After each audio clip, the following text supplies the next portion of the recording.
ठरलं तर मग या मालिकेच्या पुढील भागात आपण पाहत असतो की सायलीवर इथे सचिनचा जो वकील असतो तो आरोप करत असतो आणि ते सायलीचा व्हिडिओ देखील लावलेला असतो।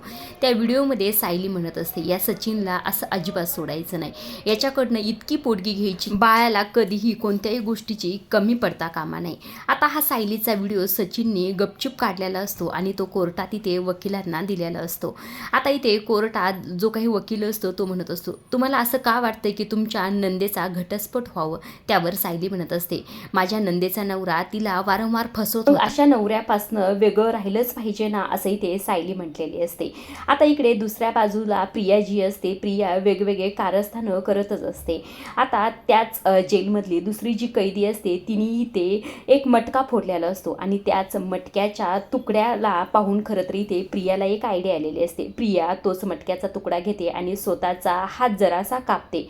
आता जी काही कैदी असते ती जोरजोरात ओरडायला सुरू करते आणि सगळ्यांना जमा करत असते। तेव्हा खरं तर तिथे पोलीस वगैरे आलेले असतात आणि त्यांना ती म्हणत असते की हिने स्वतःचा हात कापून घेतलेला आहे। त्यावर खरं जी काही हवालदार असते ती म्हणत असते की ज्या घरच्यांना कळवायला हवं। आता प्रियाचा हा डाव तर सक्सेस होतोय का नाही हे पाहण्यासारखंच आहे।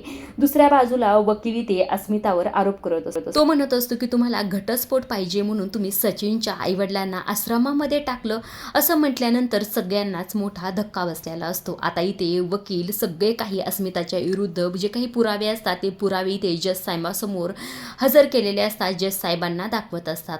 आता हे सगळं काही गोष्टी झाल्यानंतर सगळ्यांनाच इथे मोठा धक्का बसलेला असतो। आता सचिन वेगवेगळे डाव इथे खेळतच आहे। आजच्या पुरतं एवढंच। अशा डेली मालिकेच्या अपडेट जर तुम्हाला जाणून घ्यायला आवडत असतील तर आपल्या चॅनलला जरूर सबस्क्राईब करा आणि तोपर्यंत पाहत राहा ठरलं तर मग। धन्यवाद।